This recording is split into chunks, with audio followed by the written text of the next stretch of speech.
এবার ঈসা আলাইহিস সালামকে বলা হচ্ছে এবার এমন ফিতনা বের হবে যা তুমিও পারবা না, তারা হচ্ছে ইয়াজুজ এবং মাজুজ। তুমি এখন মুমিন মুজাহিদদের নিয়ে তুর পাহাড়ে আশ্রয় নাও, তোমার পক্ষে সম্ভব নয় ফিতনা মোকাবেলা করা।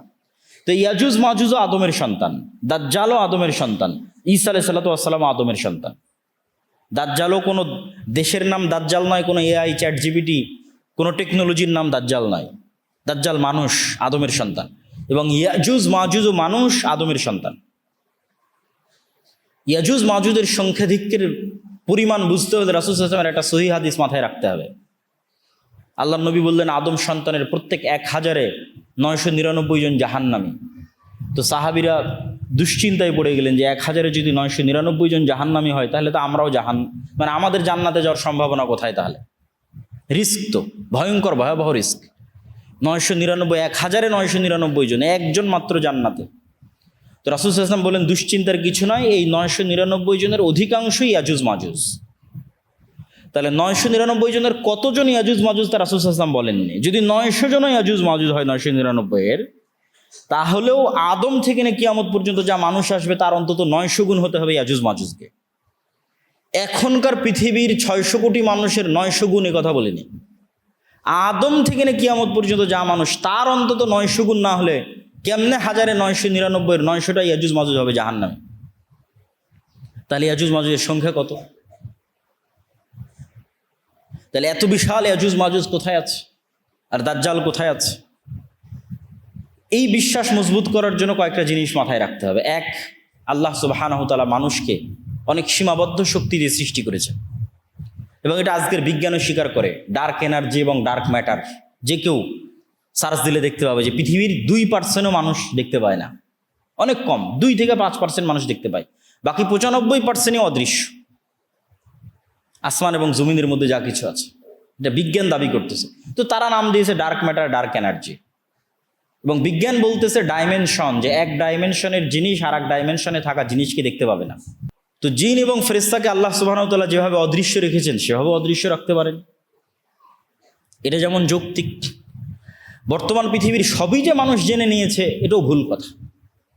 মাটির নিচে কি আছে সেটাই মানুষ ভালোভাবে জানে না, যদিও চাঁদ পর্যন্ত পৌঁছে গেছে মানুষ, কিন্তু মাটির নিচে মানুষের সফরের সীমাবদ্ধতা হচ্ছে 12 কিলোমিটার, অথচ উপরে মানুষ অনেক দূর চলে গেছে। সমুদ্র এবং মাটির নিচে এই দুইটা সবচেয়ে রহস্যপূর্ণ, আকাশের চাইতেও বেশি রহস্যপূর্ণ। এবং তারপরেও আরেকটি বিষয় থাকে, সেটি হচ্ছে আল্লাহ সুবহানাহু ওয়া তাআলা বলেছেন তিনি তার আসমান সৃষ্টিতে যা সময় লেগেছে জমিন সৃষ্টিতে তাই সময় লেগেছে, এবং 7 আসমান এবং 7 জমিন সৃষ্টি করেছেন, তথা 7 আসমান যা বিশাল 7 জমিন তাই বিশাল। ওয়া ইয়াতানাজ্জালুল আমরু বাইনাহুন্না, আর আল্লাহর ওহী, আল্লাহর আদেশ 7টাতেই অবতীর্ণ হয়, 7 আসমান এবং 7 জমিনই অবতীর্ণ হয়। তো আল্লাহ সুবহানাহু ওয়া তাআলা অন্য জমিনেও রেখে থাকতে পারেন দাজ্জালকে, ইয়াজুজ মাজুজকে। এবং সূরা কাহফে যত ব্যতিক্রম ঘটনাগুলো আছে, এই ব্যতিক্রম ঘটনাগুলো অনেক বেশি ব্যতিক্রম, যেগুলো কিয়ামতের পূর্ব মুহূর্তে সংঘটিত বিষয়ের প্রতি ঈমানকে মজবুত করতে সহযোগিতা করে এবং দাজ্জালের ফিতনা থেকে বাঁচার ক্ষেত্রে মানুষের রাস্তা তৈরি করে দিতে পারে। সূরা কাহফে 4টা ঘটনা আছে। আসহাবে কাহফের ঘটনা, তা আসহাবে কাহফের ঘটনা থেকে শিক্ষা কি? মানুষ আসহাবে কাহফ ঈমান বাঁচাতে যেমন পৃথিবী থেকে ডিসকানেক্ট হয়ে গেছে, মানুষ যদি ঈমান ধরে রাখতে চায় দাজ্জালের সময় অথবা তার পূর্ববর্তী ভয়াবহ ফিতনার সময়, তাহলে ওইভাবে পৃথিবী থেকে ডিসকানেক্ট হয়ে যেতে হবে আসহাবে কাহফের মতো। আর পরকালের প্রতি ঈমান লাগবে আসহাবে উখদুদের মতো, যারা জ্বলন্ত আগুনের মধ্যে ঢুকে গেছে। কেন? ওইটা তাদের কাছে জ্বলন্ত আগুন নয়, ওইটার মধ্যে তো ওরা জান্নাত দেখতে পাচ্ছে, এইটা তাদের ওসিলা জান্নাতে যাওয়ার। আপনার কাছে এটা আমি আগুনে পুড়ে মারা যাব, আর আরেকজনের কাছে আমি এটাতে আগুনে ঢুকে জান্নাতে যাব। চিন্তার পার্থক্য। আপনার কাছে আরে এটা ভয়াবহ আগুন, এই আগুনের মধ্যে ঢুকলে তো আমার অনেক কষ্ট, আর আরেকজন আর এই আগুনে ঢুকলে তো আমি জান্নাতে চলে যাব। তাহলে একজনের কাছে মৃত্যু জান্নাতে যাওয়ার ওসিলা, আর আরেকজনের কাছে মৃত্যু ভয়ের কারণ। এটাই তো বিশ্বাসের পার্থক্য। যার কাছে মৃত্যু জান্নাতে যাওয়ার ওসিলা, তথা যার পরকালের প্রতি বিশ্বাস মজবুত, তার কাছে মৃত্যু তো জান্নাতে যাওয়ার ওসিলা। তো এখন সামনে আগুন থাকুক আর যাই থাকুক সেটা তো বিষয় না। তাহলে পরকালের উপর ঈমান যত মজবুত, ও আসহাবে উখদুদের মতো ব্যবহার করতে পারবে দাজ্জালের ফিতনার সময়। কেন? তার কাছে মৃত্যু জান্নাতে যাওয়ার ওসিলা।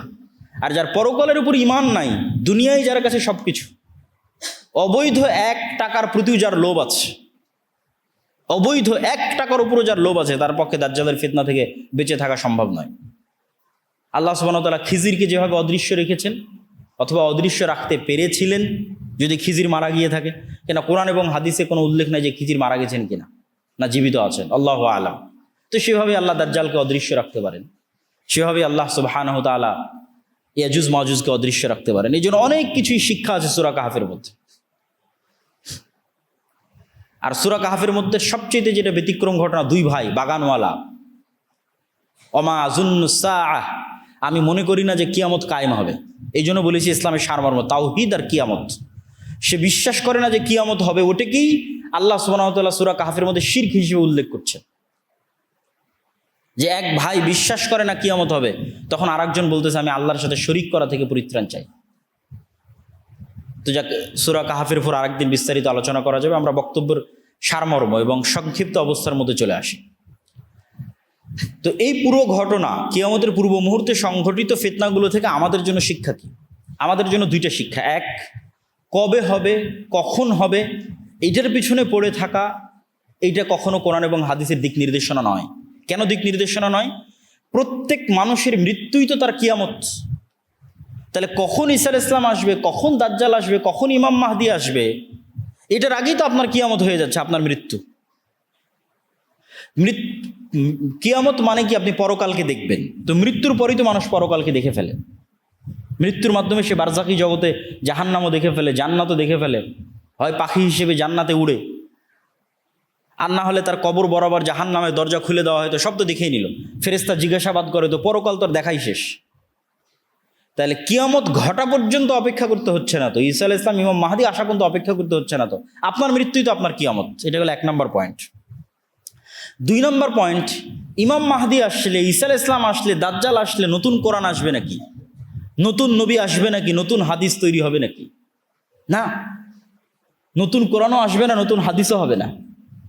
বরং এই পুরো ঘটনা থেকে আপনারা এটি দেখলেন যে ঈসা আলাইহিস সালাম আসার পূর্বেই, দাজ্জাল আসার পূর্বেই কোনো নবী ছাড়া এবং কোনো নতুন কোরআন ছাড়া এবং নতুন হাদিস ছাড়া আমার এবং আপনার মতো মুসলমানেরা বিশ্ব বিজয় করবে, 10 লক্ষ খ্রিস্টান বাহিনীকে পরাজিত করবে, মসজিদে আকসা বিজয় করবে, ভারত বিজয় করবে, ইতালি বিজয় করবে, কোনো নতুন নবী ছাড়া, নতুন কোরআন ছাড়া, আমার এবং আপনার মতো মুসলমানেরা। তাহলে যা ঘটার সেটা তো 1400 বছর আগেই ঘটে গেছে। মানে সবচেয়ে আসল ঘটনা তো 1400 বছর আগে ঘটেছে, সেটা হচ্ছে কোরআন এবং হাদিস। এবং ঈসা আলাইহিস সালামও এসে এই কোরআন এবং এই হাদিসের উপর আমল করবেন। তাহলে কাজের জিনিসটা আমার এবং আপনার কাছে আছে। তো কিয়ামতের পূর্ব মুহূর্তে কিছু ফিতনা সংঘটিত হবে। সেই ফিতনাগুলোর মধ্যে সবচেয়ে বড় ফিতনা হচ্ছে দাজ্জালের ফিতনা। দাজ্জালের ফিতনা কেন সবচেয়ে বড়, এটি বুঝাও খুবই জরুরি যে দাজ্জালের ফিতনা কেন সবচেয়ে বড় ফিতনা। আদম আলাইহিসসালাতু ওয়াসসালাম যে ফিতনায় পা দিয়েছিলেন, নূহ আলাইহিসসালাতু ওয়াসসালামের কওম যে ফিতনায় পা দিয়েছিল,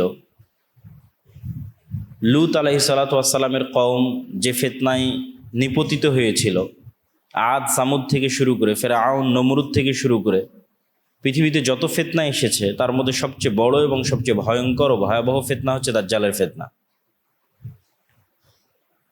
তো দাজ্জালের ফিতনা কেন ভয়াবহ এবং কেন ভয়ঙ্কর, এটি বুঝতে হলে আমাদের কোরআনের যেটি মূল সারমর্ম মেসেজ, সেটি আগে আমাদের বুঝতে হবে। যে আল্লাহ সুবহানাহু ওয়া তাআলা পবিত্র কোরআনে ঘুরিয়ে ফিরিয়ে মানুষকে 2টি জিনিসই শিখাতে চেয়েছেন। যদি সমগ্র ইসলামের 2টি বাক্যে সারমর্ম করতে বলা হয়, অথবা সমগ্র কোরআনের 2টি বাক্যে সারমর্ম করতে বলা হয়, তার প্রথম বাক্য হবে তাওহীদ আর দ্বিতীয় বাক্য হবে পরকাল বা পুনরুত্থান। আল্লাহ সুবহানাহু ওয়া তাআলা পুরো কোরআনে বারবার বিভিন্ন অ্যাঙ্গেলে, বিভিন্ন আঙ্গিকে মানুষকে এটি বুঝাতে থেকেছেন যে তোমার ইবাদতের একমাত্র যোগ্য তিনি, যিনি তোমার রব। আর এটি বুঝাতে থেকেছেন এই পৃথিবী শেষ নয়, এটি অস্থায়ী, ক্ষণস্থায়ী, এই পৃথিবী ধ্বংস হয়ে যাবে, তোমাদের জন্য অপেক্ষা করছে পুনরুত্থান, চিরস্থায়ী পরকালীন জীবন। এই হলো ইসলাম এবং কোরআনের সারমর্ম। তো প্রথম সারমর্ম সেটি হচ্ছে ইলাহ তিনি, যিনি রব। ইবাদতের যোগ্য তিনি, যিনি রব হওয়ার ক্ষমতা রাখেন। যার মধ্যে রব হওয়ার ক্ষমতা নাই, সে ইলাহ হওয়ার যোগ্য নয়। তাকে ইবাদত করতে হবে, তাকে সিজদা দিতে হবে, তার কাছে কিছু চাইতে হবে, এই যোগ্যতা পাওয়ার, এই সম্মান পাওয়ার সে হক রাখে না, যে রব হওয়ার যোগ্যতা রাখে না। তাহলে রবকে, এটি আল্লাহ সুবহানাহু ওয়া তাআলা কোরআন মাজিদে বিভিন্ন আঙ্গিকে বিভিন্ন অ্যাঙ্গেলে তুলে ধরতে থেকেছেন যে আমি রব, এই যে আমি এই পারি, এই কারণে আমার ইবাদত করতে হবে। আর তোমরা যত বাতিল ভ্রান্ত ইলাহের ইবাদত করো তারা এগুলো পারে না। যেমন কয়েকটা উদাহরণ হিসেবে যদি তুলে ধরি, আল্লাহ সুবহানাহু ওয়া তাআলা বিভিন্ন জায়গায় বলবে আসমান থেকে বৃষ্টি বর্ষণ করে কে, আসমান জমিন সৃষ্টি করেছে কে, পৃথিবীতে পাহাড় স্থাপন করেছে কে, পৃথিবীতে নদী নালা প্রবাহিত করেছে কে। তো এই যে নদী নালা প্রবাহিত করা, পাহাড় স্থাপন করা, বৃষ্টি বর্ষণ করা, আসমান জমিন সৃষ্টি করা, এগুলো রব হওয়ার আলামত, যোগ্যতা, যে এগুলো যে করতে পারে সে ইবাদতের যোগ্য। তো তোমরা বলো এগুলো কে করেছে? তোমরা যদি বলো এগুলো আল্লাহ করেছে, তাহলে ইবাদতের যোগ্য আমি। আর তোমাদের বাতিল ইলাহ যারা আছে তাদেরকে জিজ্ঞেস করো তারা এগুলো করতে পারে কিনা। এবং আল্লাহ সুবহানাহু ওয়া তাআলা প্রশ্ন করতে করতে, চ্যালেঞ্জ দিতে দিতে এত ছোট চ্যালেঞ্জও দিয়েছেন যে তোমরা আমাকে ছাড়া যত বাতিল ইলাহের ইবাদত করো তাদেরকে বলো একটা মশা বা একটা মাছি বা একটা পিঁপড়া সৃষ্টি করতে পারে কিনা। ওয়াহুম ইউখলাকুন, সৃষ্টি করা তো বহুদূরের কথা, ওরা নিজেরাই সৃষ্টি।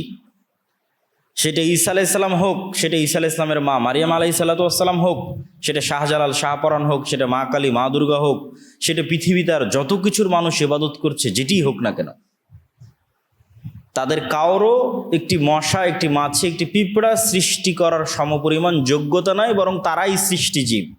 তাহলে যার সৃষ্টি করার যোগ্যতা নাই সে রব নয়, যে রব নয় সে ইবাদত পাওয়ার যোগ্য নয়। এই মেসেজে, এই সংবাদে, এই যুক্তিতে কোরআন পরিপূর্ণ হয়ে আছে। আল্লাহ সুবহানাহু ওয়া তাআলা কোরআন মাজিদের আরও বহু জায়গায় বলেছেন যে তোমরা আমাকে ব্যতীত আর যাদের ইবাদত করো তারা একটা খেজুরের বিচির উপরে যে পাতলা আবরণ আছে, এই পাতলা আবরণের সমপরিমাণ মালিক কিনা। যে পৃথিবীর আমি এতটুকুর মালিক যে একটা খেজুরের বিচির উপরের যে পাতলা আবরণ আছে সেটার মালিক। এমনকি আল্লাহ সুবহানাহু ওয়া তাআলা প্রশ্ন ছোট করতে করতে এত ছোট প্রশ্ন করেছেন যে ঠিক আছে, তারা যদি খেজুরের বিচির পাতলা আবরণের মালিকানা দাবি করতে না পারে, তাহলে তাদেরকে বলো যে তারা এটা বলুক যে তারা আসমান এবং জমিনের কোনো কিছুর মালিক নয়, এটা মানলাম, কিন্তু আসমান এবং জমিন সৃষ্টিতে আমাকে সহযোগিতা করেছে, আমার হেল্পার ছিল, এটা বলুক। আসমান এবং জমিনের চুল পরিমাণ, সরিষা সমপরিমাণের একচ্ছত্র মালিকানা তো দাবি করতে পারছে না, বাদ দিলাম। তাদেরকে বলতে বলো, অথবা তোমরা বলো যে আমরা যাদের ইবাদত করি তারা আসমান এবং জমিনের একটা সরিষা সমপরিমাণের মালিক নয়, কিন্তু আল্লাহকে হেল্প করেছিল আসমান জমিন সৃষ্টিতে, আল্লাহর সাথে শরিক ছিল আসমান জমিন এবং মানুষ সৃষ্টিতে। তো এই যে এরকম যত যুক্তিতর্ক আল্লাহ সুবহানাহু ওয়া তাআলা কোরআন মাজিদে তুলে ধরেছেন, এগুলো সবগুলোর সারমর্ম কথা হচ্ছে সে ইলাহ হতে পারবে না যার রব হওয়ার যোগ্যতা নেই। কুল হুয়াল্লাহু আহাদ আল্লাহুস সামাদ লাম ইয়ালিদ ওয়া লাম ইউলাদ, যাকে কেউ জন্ম দেয়নি এবং তিনিও কাউকে জন্ম দেননি, এটা রবের চিহ্ন। তো এই ক্যাটাগরিতে তো সবাই বাদ পড়ে যাবে। আল হাইয়্যু আল কাইয়্যুম, চিরঞ্জীব, চিরস্থায়ী, মারা যায় না। কে আছে পৃথিবীতে যে মারা যায় না? সবই তো মরে গেছে। সেটা মারিয়াম আলাইহিস সালাতু ওয়াস সালাম হোক, আর মা কালী মা দুর্গা হোক, শাহজালাল শাহপরান হোক, সবাই তো মারা গেছে। তাহলে আল্লাহ সুবহানাহু ওয়া তাআলা রব হওয়ার যে ক্যাটাগরিগুলো দিয়েছেন, এই ক্যাটাগরিতে যে উত্তীর্ণ হতে পারবে না সে ইলাহ হওয়ার যোগ্যতা রাখে না। এত এই আলোচনা করার পিছনে কারণ কি? দাজ্জালের ফিতনা কেন ভয়াবহ? এই জন্য ভয়াবহ যে আল্লাহ সুবহানাহু ওয়া তাআলা এত যুক্তিতর্ক দেওয়ার পরেও এবং এক্সিস্টিং বর্তমান পৃথিবীতে যারা আল্লাহ ব্যতীত ইলাহের দাবিদার আছে তারা কেউই রব হওয়ার প্রমাণ দিতে না পারার পরেও পৃথিবীর কয়জন মানুষ তাওহীদের অনুসরণ করে? পৃথিবীর কয়টা মানুষ শিরক মুক্ত? পৃথিবীর 600 কোটি মানুষের মধ্যে কয়জন মানুষ আল্লাহ সুবহানাহু ওয়া তাআলার এই তাওহীদের স্বীকৃতি দিচ্ছে? না খ্রিস্টানেরা, না হিন্দুরা। আর মুসলমানদের মধ্যেও নামধারী পথভ্রষ্ট বিভ্রান্ত আছে যারাও এই তাওহীদের পরিপূর্ণ বাস্তবায়ন করতেছে না।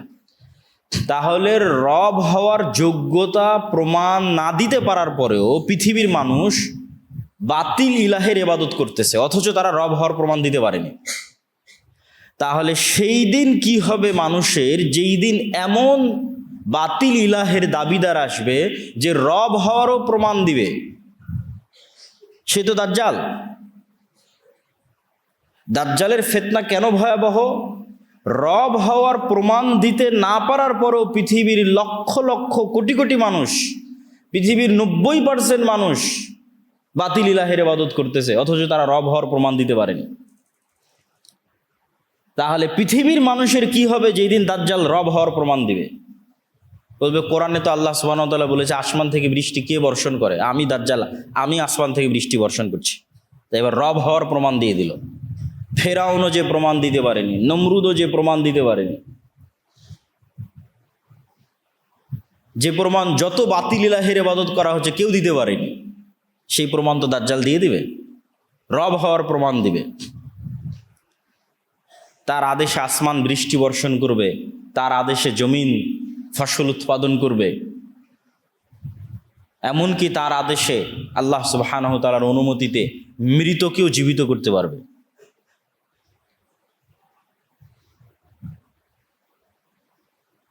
এই জন্য দাজ্জালের ফিতনা ভয়াবহ।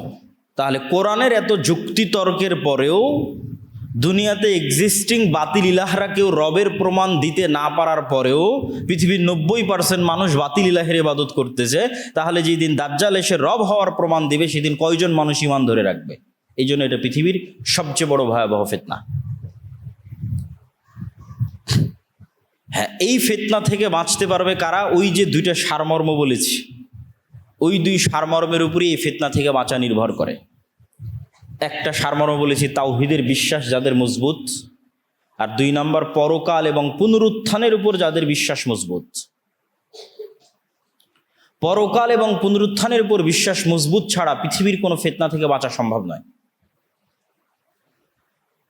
এই জন্য যখনই কোরআন এবং হাদিসে ইসলামের আকীদা এবং ঈমানের সারমর্ম করা হয়েছে তখন এই দুইটা বাক্যের উপর এসে শেষ হয়ে গেছে, মা ইউমিন বিল্লাহ ওয়াল ইয়াউমিল আখির।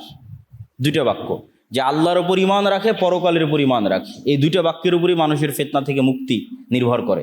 যার তাওহীদে বিশ্বাস মজবুত, যার পরকালে বিশ্বাস মজবুত।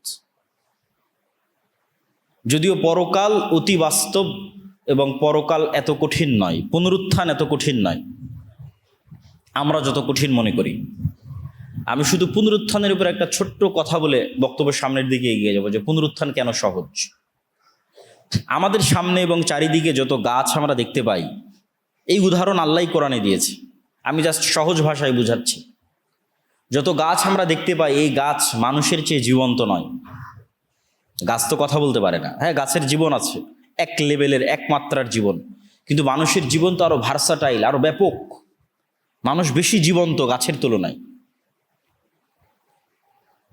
তো গাছের যে বীজ, গাছে ফল ধরার পর যে বীজ বা বিচি, এটা মৃত। খেজুরের বীজ মৃত, যে কোনো বীজ মৃত। তাহলে যেই জিনিসটা মানুষের মতো জীবন্ত নয়, তার থেকে যে মৃত জিনিসটা বের হচ্ছে, ওই মৃত জিনিসটাও যদি মাটিতে পুঁতে দেওয়া হয় এবং সেখানে বৃষ্টি বর্ষণ হয়, তাহলে ওই মৃত থেকে আবার গাছ বের হচ্ছে। তো মানুষের মতো জীবন্ত মানুষের মেরুদণ্ড যখন মাটিতে পুঁতা থাকবে, কোনটা বেশি আশ্চর্যের? বৃষ্টি হওয়ার পর মানুষের মেরুদণ্ড থেকে মানুষ মাটি থেকে বের হয়ে আসবে, এটা বেশি আশ্চর্যের? না গাছের বীজ দানা থেকে আবার আর একটা গাছ বের হচ্ছে, কোনটা বেশি আশ্চর্যের? আমার কাছে গাছের বীজ থেকে আবার আর একটা দানা বের হচ্ছে, এটা বেশি আশ্চর্যের। মানুষ তো অনেক জীবন্ত, গাছ তো এত জীবন্ত নয়, গাছের বীজ তো এত জীবন্ত নয়, মানুষ অনেক জীবন্ত। তাহলে মানুষের মেরুদণ্ড থেকে আবার মানুষ মাটি থেকে বের হয়ে আসবে, এটা কম আশ্চর্যের। এবং এটা আরো কেন কম আশ্চর্যের? মানুষ তার পুরো শরীরে যা কিছু গ্রহণ করে বেঁচে আছে, তার প্রত্যেকটাই তাকে মাটি থেকে গ্রহণ করতে হয়। আমাদের শরীরের মধ্যে ম্যাগনেসিয়াম হোক, ক্যালসিয়াম হোক, ভিটামিন হোক, প্রোটিন হোক, ক্যালোরি হোক, যা দিয়ে আমাদের শরীরে কোষ তৈরি হচ্ছে প্রতিনিয়ত এবং আমরা জীবন্ত আছি, এই প্রত্যেকটা জিনিস আমাদেরকে মাটি থেকে নিতে হয়। যেমন আমরা কলা খাচ্ছি, এই কলাতে ম্যাগনেসিয়াম এবং ক্যালসিয়াম আমার শরীরের মধ্যে ঢুকতেছে, তো ওই কলা ম্যাগনেসিয়াম ক্যালসিয়াম কোথায় থেকে নিয়েছে? মাটি থেকে নিয়েছে। তাহলে আমার শরীরের মধ্যে যা ভিটামিন, প্রোটিন, ম্যাগনেসিয়াম, ক্যালসিয়াম আছে তার সব কিছু মাটির মধ্যে আছে। তাহলে আল্লাহ সুবহানাহু ওয়া তাআলা এখন আমার শরীরের মধ্যে যদি কোষ তৈরি করতে পারেন, কালকে এই সেম জিনিস থাকার কারণে কেন মাটির মধ্যে কোষ তৈরি হবে না? কেন হবে না? যেহেতু আমি সবই মাটি থেকে নিচ্ছি, তো সবই মাটি থেকে নেওয়ার পর আমার শরীরের মধ্যে কোষ তৈরি হচ্ছে। এবার আমি যখন মাটিতে চলে যাব, সেখানে ওই সেম জিনিস থাকার পরে ওখানে কেন কোষ তৈরি হবে না? তো 1 সেকেন্ডের ব্যাপার, 1 মিনিটের ব্যাপার আল্লাহ সুবহানাহু ওয়া তাআলার জন্য। এই জন্য পুনরুত্থান অতি সহজ এবং অতি বাস্তব। তো যাদের ঈমান পুনরুত্থানের উপর মজবুত থাকবে এবং যাদের ঈমান আল্লাহর তাওহীদের উপর মজবুত থাকবে, তারা পৃথিবীর যে কোনো ফিতনা থেকে মুক্ত থাকতে পারবে, দাজ্জালের ফিতনা থেকেও মুক্ত থাকতে পারবে। তো কিয়ামতের পূর্ব মুহূর্তে যে সংঘটিত ফিতনা সমূহ, এগুলোর যদি সারমর্ম বলি, সারমর্ম বলতে গেলে বলা যায় রাসূলুল্লাহ সাল্লাল্লাহু আলাইহি ওয়াসাল্লামের একটা হাদিস, যে উদুদ সিত্তাম বাইনি ওয়া বাইনা ইয়াদাই সাআহ, তোমরা আমার মধ্যে এবং কিয়ামতের মধ্যে 6টা জিনিসকে গণনা করে রাখো। 1 নম্বর হচ্ছে মাউতি, আমার মৃত্যু। রাসূল সাল্লাল্লাহু আলাইহি ওয়াসাল্লামের প্রেরিত হওয়াই পৃথিবীর সবচেয়ে বড় কিয়ামতের আলামত। কেন আগে যত নবী চলে গেছে, সব নবীর পর মানুষ আর এক নবীর অপেক্ষা করেছে। মুহাম্মদ সাল্লাল্লাহু আলাইহি ওয়াসাল্লাম যেহেতু শেষ নবী, সেহেতু আর দ্বিতীয় কোনো নবীর অপেক্ষা নেই, এখন অপেক্ষা শুধু কিয়ামতের। অতএব কিয়ামতের সবচেয়ে বড় আলামত অতিক্রম হওয়া 1400 বছর পার হয়ে গেছে, সেটা হচ্ছে মুহাম্মদ সাল্লাল্লাহু আলাইহি ওয়াসাল্লামের পৃথিবীতে প্রেরিত হওয়া এবং তার মৃত্যু। তারপর রাসূল সাল্লাল্লাহু আলাইহি ওয়াসাল্লাম বললেন মসজিদে আকসার বিজয়, তারপরে বললেন ভয়ঙ্কর মহামারী, যে মহামারীতে পৃথিবীর মানুষ মৃত্যুবরণ করে প্রায় শেষ হয়ে যাওয়ার মতো হয়ে যাবে, নাই বরাবর হয়ে যাবে। তারপর রাসূল সাল্লাল্লাহু আলাইহি ওয়াসাল্লাম বললেন এমন ধন সম্পদের আধিক্য যে মানুষের কাছে 100 দিরহাম এবং 100 দিনার অনেক কম মনে হবে। তারপরে বললেন ফিতনাতুন, এমন এক ফিতনা যেই ফিতনা থেকে আরবের কোনো ঘর মুক্ত থাকবে না। লা ইয়াবকা মিনহু বাইতুম মিনাল আরব, আরবের কোনো ঘর এই ফিতনা থেকে মুক্ত থাকবে না। ফিতনা শব্দটি কোরআন এবং হাদিসে যখনই ব্যবহৃত হয়েছে, বেশিরভাগ ক্ষেত্রে মারামারি, গণ্ডগোল, কাটাকাটি, যুদ্ধ ইত্যাদির ক্ষেত্রে ব্যবহৃত হয়েছে। ফলত এইটিই বেশি সঠিক অর্থ যে এমন ফিতনা মানে এমন ভয়ঙ্কর যুদ্ধ, যে যুদ্ধে আরবের প্রত্যেকটা ঘর অংশগ্রহণ করবে।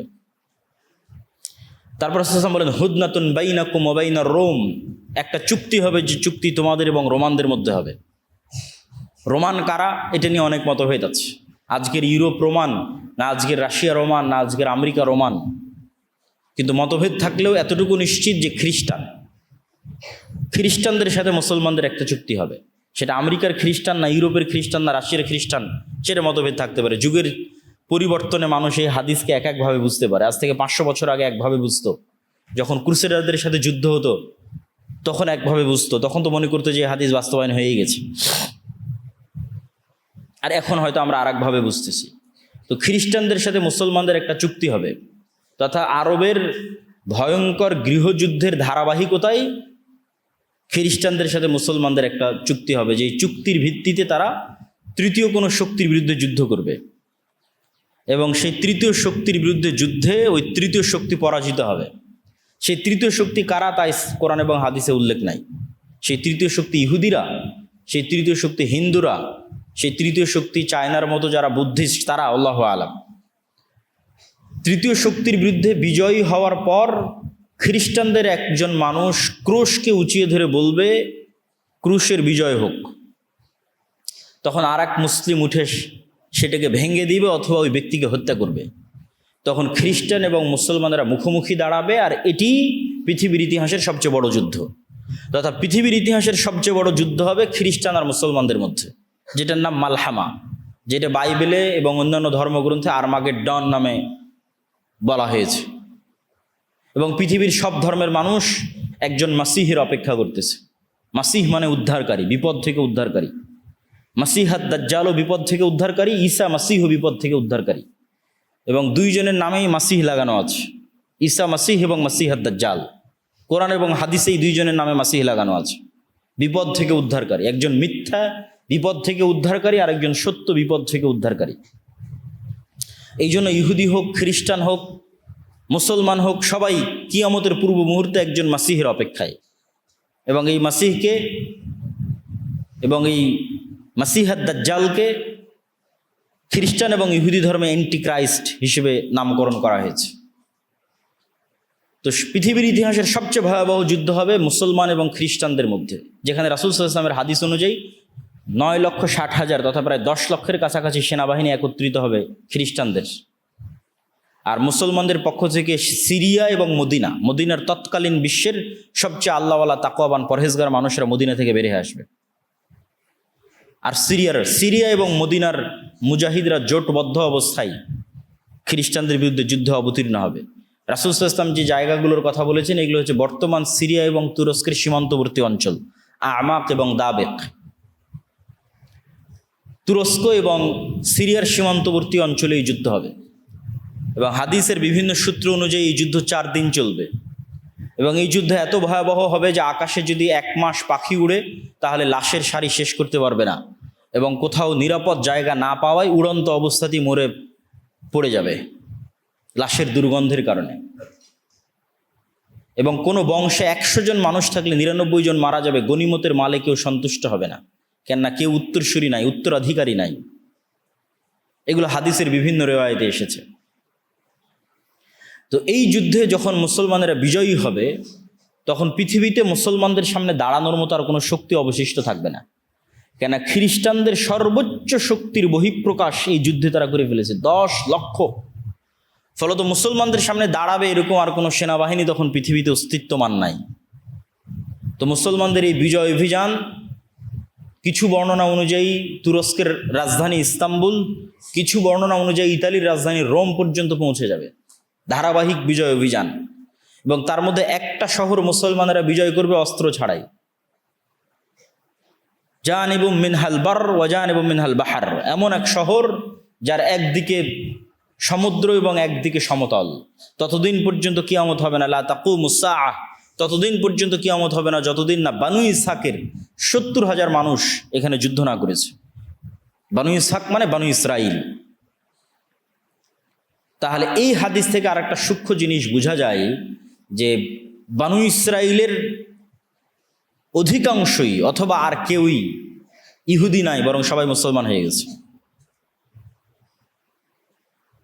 এবং আজকের যারা ইহুদি তারা জেনেটিক্যালি এটা প্রুফ করতে পারবে না যে তারা ইব্রাহিম আলাইহিসসালাতু ওয়াসসালামের সন্তান, কেন ইব্রাহিম আলাইহিসসালাতু ওয়াসসালাম সাদা চামড়ার নন, তথা ইউরোপ এবং আমেরিকার মানুষের গায়ের যে চামড়ার রং এটা ইব্রাহিম আলাইহিসসালাতু ওয়াসসালামের গায়ের চামড়ার রং নয়। ইব্রাহিম আলাইহিসসালাতু ওয়াসসালাম হচ্ছে নূহ আলাইহিসসালাতু ওয়াসসালামের ছেলে সামের বংশধর, আর সামের গায়ের চামড়ার রং হচ্ছে আরব বিশ্বের মানুষের গায়ের চামড়ার রং যেমন তেমন, মেটে সাদা, ধবধবে হলদেটে সাদা নয়। ধবধবে হলদেটে সাদা হচ্ছে ইউরোপ, শীতকালীন অঞ্চল, ইউরোপ, আমেরিকা, রাশিয়া, যারা নূহ আলাইহিসসালাতু ওয়াসসালামের সন্তান ইয়াফেসের বংশধর। তো যেহেতু ইব্রাহিম আলাইহিসসালাতু ওয়াসসালাম নূহ আলাইহিসসালাতু ওয়াসসালামের ছেলে সামের বংশধর, এই জন্য তার গায়ের রং বর্তমান আরব বিশ্বের মানুষের গায়ের রং যেমন তেমন। এই জন্য ঈসা আলাইহিসসালাতু ওয়াসসালামের গায়ের রং, মুহাম্মদ সাল্লাল্লাহু আলাইহি ওয়াসাল্লামের গায়ের রং সব কাছাকাছি একই। আর বর্তমান যারা নিজেদের ইহুদি দাবি করছে এবং ফিলিস্তিনে জোরপূর্বক জায়গা দখল করছে সব সাদা চামড়া। সুতরাং জেনেটিক্যালি এটা প্রুভ করা সম্ভব নয় যে তারা ইব্রাহিম আলাইহিস সালামের সন্তান। তাহলে ইসহাক আলাইহিসসালাতু ওয়াসসালামের বংশের 70,000 মানুষ মুসলমান অবস্থায় যুদ্ধ করবে এবং এমন এক শহর বিজয় করবে অস্ত্র ছাড়া। তো কিছু মুহাদ্দিস ব্যাখ্যা করেছেন এটা ইস্তাম্বুল এবং এই যুদ্ধের পরই বিজয় হবে, আর কেউ ব্যাখ্যা করেছেন এটা ইতালি। কেন কিছু জয়ীফ হাদিসে বর্ণিত আছে যে রাসূল সাল্লাল্লাহু আলাইহি ওয়াসাল্লামকে জিজ্ঞেস করা হলো যে মুসলমানের আগে ইতালির রাজধানী রোম বিজয় করবে না কুস্তুনতুনিয়া বিজয় করবে। রাসূল সাল্লাল্লাহু আলাইহি ওয়াসাল্লাম বললেন আগে কুস্তুনতুনিয়া বিজয় করবে, তারপরে রোম বিজয় করবে। তো ওখান থেকে অনেকেই ব্যাখ্যা নিয়েছেন যে এটি হচ্ছে ইতালির রাজধানী রোম। এবং যুক্তিতে কেন টিকবে, আসলে এত বিশাল যুদ্ধের পর পৃথিবীতে আর মুসলমানদের সামনে দাঁড়ানোর মতো কোনো অস্তিত্বশীল শক্তি নাই। এবং মুসলমানদের এই বিজয় অভিযানের কারণে ইহুদি এবং খ্রিস্টানরা বিপদগ্রস্ত থাকবে। কেন মুসলমানরা সব বিজয় করে নিয়েছে, মসজিদে আকসা বিজয় করে ফেলেছে, ইউরোপ বিজয় করে ফেলেছে, ভারত বিজয় করে ফেলেছে। এগুলো অনেক হাদিস থেকে একত্রিত করে আমি বলতেছি, এগুলো প্রত্যেকটা কথার পিছনে বিভিন্ন হাদিস আছে। তো যেহেতু মুসলমানদের সামনে আর কোনো বাধাই নাই, সব বিজয় করে ফেলেছে, মসজিদে আকসা, ভারত, ইউরোপ সব বিজয় করেছে, তো ইহুদি খ্রিস্টানরা তো বিপদে। তো এই জন্য এবার তাদেরকে উদ্ধার করার জন্য, বিশেষ করে ইহুদিদেরকে উদ্ধার করার জন্য দাজ্জালের আগমন হবে। এবং দাজ্জাল মুসলমানদের এই ভয়াবহ বিজয় অভিযানকে থামানোর জন্য শয়তান অদৃশ্য থেকে আওয়াজ দিবে, দাজ্জাল তোমাদের বাড়ি ঘরে প্রবেশ করেছে। এবং মুজাহিদরা তাদের এই বিজয় অভিযান থামিয়ে, কেন এটা পৃথিবীর ইতিহাসের সবচেয়ে ভয়াবহ ঘটনা যে দাজ্জাল বের হয়ে গেছে, শকিং নিউজ, এর চেয়ে ভয়ঙ্কর সংবাদ আর হতে পারে না। এই জন্য বিজয় অভিযান বাদ দিয়ে সব দামেশকে ফিরে আসবে খুঁজতে যে আসলে দাজ্জাল বের হয়েছে কিনা। কিন্তু ততদিনেও দাজ্জাল বের হয়নি। কিন্তু দামেশকে ফিরে আসতে আসতে অথবা ফিরে আসার পরপরই সত্যি সত্যি দাজ্জাল বের হয়ে যাবে। এবং দাজ্জাল বের হবে যেহেতু এক্সট্রা অর্ডিনারি, ভয়ঙ্কর, অমানবিক এবং অলৌকিক ক্ষমতা নিয়ে, যা মানুষের সাধ্যের মধ্যে নয়, এরকম ভয়াবহ অলৌকিক ক্ষমতা নিয়ে যেহেতু দাজ্জাল আসবে, সেহেতু নিমিষেই যেই মুমিন মুজাহিদরা বিশ্বের প্রায় সকল পরাশক্তিকে পরাজিত করে মুসলমানদের বিজয় নিশ্চিত করেছে, তারা নিমিষেই নিজেদের জন্য পৃথিবীকে সংকুচিত অবস্থায় পাবে এবং দাজ্জালের ফিতনা মোকাবেলা করার মতো কোনো শক্তি সামর্থ্য তাদের কাছে থাকবে না। এক হাদিসে রাসূল সাল্লাল্লাহু আলাইহি ওয়াসাল্লাম বলছেন, শামের কিছু, ইরাক এবং শামের মধ্যবর্তী অঞ্চল দিয়ে দাজ্জাল যাবে। যাওয়ার সময় কোনো এক শহরে গিয়ে বলবে, তোমরা আমার উপর ঈমান আনয়ন করো। তো ওই শহরের মানুষ ঈমান আনয়ন করবে। তখন ধন সম্পদ মৌমাছির চাকের সাথে যেভাবে ছুটে, তাদের পিছনে সেভাবে ধন সম্পদ ছুটবে। আর শামের কোনো এক নগরীতে এসে বলবে, আমার উপর ঈমান আনয়ন করো, তারা ঈমান আনয়ন করবে না। তখন আসমান এবং জমিন, ফসল উৎপাদন, বৃষ্টি বর্ষণ এমনভাবে বন্ধ করে দিবে যে যেহেতু পরিপূর্ণরূপে বৃষ্টি এবং মাটি দুটোই পানি শূন্য হয়ে গেছে, ফলত এখানে আর ঘাস পালাও খাওয়ার সুযোগ নাই, ঘাস পাতা খাওয়ারও সুযোগ নাই। তখন একটাই সুযোগ, যেটা হাদিসেই বর্ণিত আছে, যে তাদের বাড়িতে রাখা বিভিন্ন কাঠের আসবাবপত্রকে চিবিয়ে চিবিয়ে সেখানকার মধ্যে থেকে রস বের করার চেষ্টা করবে। এত ভয়ঙ্কর দুর্ভিক্ষ দেখা দেবে। তাহলে দাজ্জাল আসার পরে মুমিন এবং মুজাহিদেরা বিপদে পড়ে গেল। তাহলে দাজ্জাল এসে কাদের উদ্ধার করলো? ইহুদি এবং খ্রিস্টানদের উদ্ধার করলো। এবার মুমিন এবং মুসলমান যারা আছে তাদেরকে বিপদ থেকে উদ্ধার করার জন্য ঈসা আলাইহিস সালাতু ওয়াস সালাম আসবে।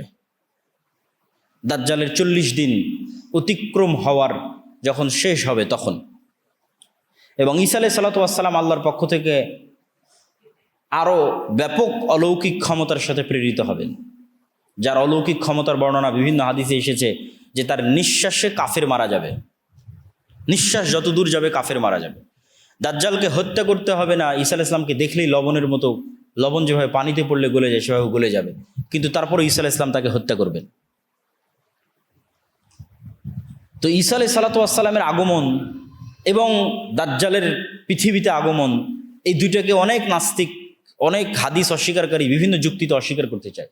তামিম আদ-দারির হাদিসে দাজ্জালের বিশাল দেহের কথা বলা আছে, দাজ্জালকে দ্বীপের মধ্যে দেখতে পাওয়ার কথা বলা আছে। তো এখন তো বিজ্ঞানের যুগ, সারা পৃথিবী মানুষের নিয়ন্ত্রণে, কোথায় দাজ্জাল? আর দাজ্জালের এত বিশাল দেহ কিভাবে হয়? আর কেমনি বা ঈসা আলাইহিস সালাম আসমান থেকে নেমে আসবে? তো এটা বিশ্বাস করা অত কঠিন কিছু নয় যদি মানুষের আগের অতীতের নলেজ থাকে। অতীতের নলেজ কি? আদম আলাইহিস সালামই তো নিজে স্বয়ং আসমান থেকে নেমে এসেছে। তাহলে আসমান থেকে নেমে আসা তো নতুন ঘটনা নয়, তো পুরাতন ঘটনা। মুহাম্মদ সাল্লাল্লাহু আলাইহি ওয়াসাল্লাম নিজে আসমান সফর করে এসেছে। তাহলে বিশ্বাস অনুযায়ী আসমানে যাওয়া এবং আসমান থেকে আসা পৃথিবীতে কোনো নতুন ঘটনা নয়, পুরাতন ঘটনা।